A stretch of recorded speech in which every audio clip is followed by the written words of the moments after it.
విశేషమైన శివజ్ఞానంతో ఆయన వాళ్ళ యొక్క జీవన విధానానికి విరుద్ధంగా వైరాగ్యం పట్ల ఆకర్షితులై ఎప్పుడూ శివనామ స్మరణతో శివధ్యానంతో లీనమై ఉండేవాడు ఆ బాలుడు.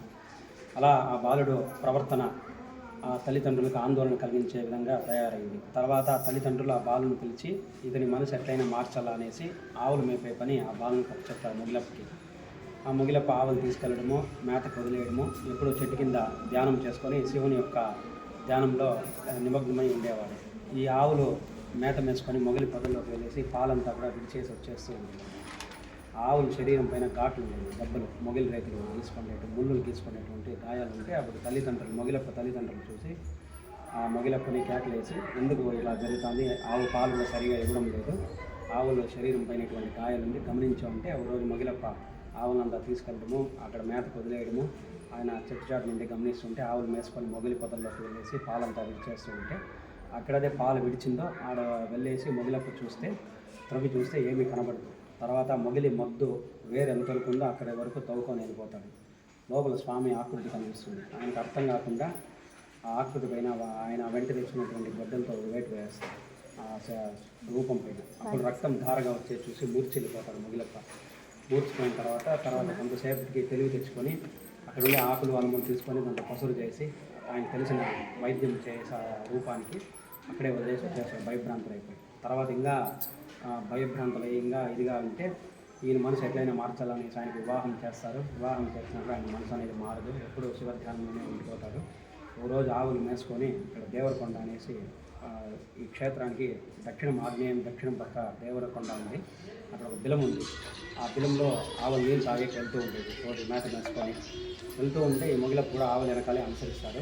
ఆ బిలంలోకి వెళ్ళడము, అక్కడ సాక్షాత్ అమ్మవారు ఆ కొండపైన ఆ బిలంలో అమ్మవారే స్వామివారి ఆరాధన కోసం పాలు తీసుకోవడము, ఇవన్నీ కూడా ప్రత్యక్షంగా మొగిలప్ప దర్శనం చూస్తారు. చూసిన తర్వాత అమ్మవారి శాపం పడుతుంది. ఈ జరిగిన వృత్తాంతం అంతా కూడా మీరు బహిర్గతం చేస్తే బయటికి చెప్పినారంటే మీ యొక్క శిరస్సు పగిలి మీరు మరణిస్తారు అని శాపం పెట్టేసిన అమ్మవారు.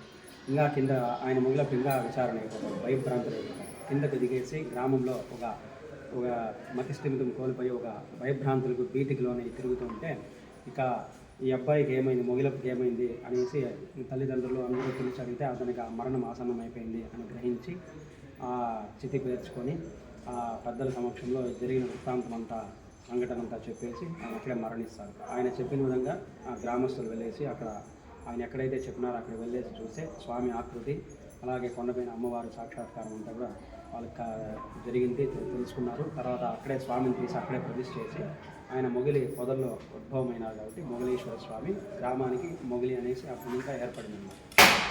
మనకి లింగ పురాణంలో కూడా మొగిలి లింగోద్భవ కాలంలో కూడా ఈ యొక్క ఆది అంతము కనుక్కునేది బ్రహ్మ విష్ణువు కూడా శివుని యొక్క ఆది అంతం కనుక్కోవడానికి వెళ్ళేటప్పుడు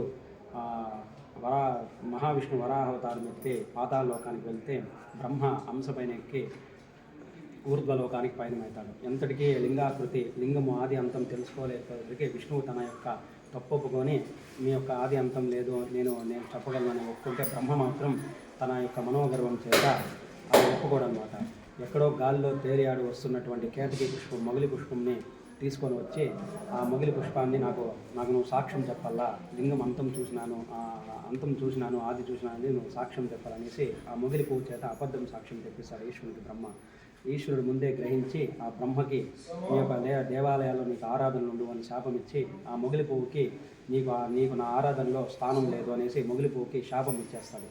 అప్పుడు మొగిలి పువ్వు ప్రార్థన మేరకు నీ యొక్క దీనిపైనే నేను పూజలు అందుకుంటాను అనేసి కూడా మనకు వరం ఉంది అనేసి కూడా చెప్తా ఉన్నారు.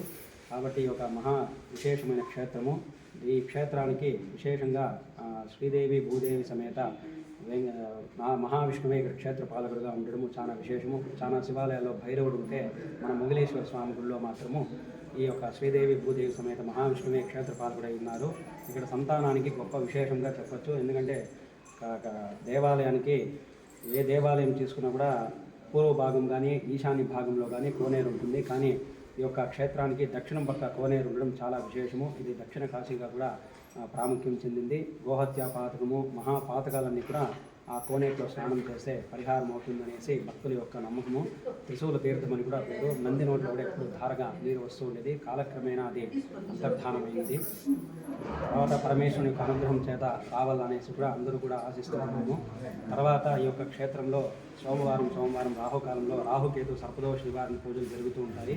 మహాశివరాత్రి బ్రహ్మోత్సవాలు కూడా 12 రోజులు అత్యంత వైభవంగా నిర్వహిస్తారు. ఆ మహాశివరాత్రి పర్వదినానే భక్తులందరూ కూడా వారి యొక్క మొక్కులు చెల్లించుకొని వరపడేది చేస్తూ ఉంటారు. సంతానం కోసం, విశేషంగా సంతానం కోసం వచ్చి ఇక్కడ వరపడేసి స్వామివారికి కానుకలు సమర్పించి సంతానం పొందిన వాళ్ళు కూడా చాలామంది ఉన్నారు.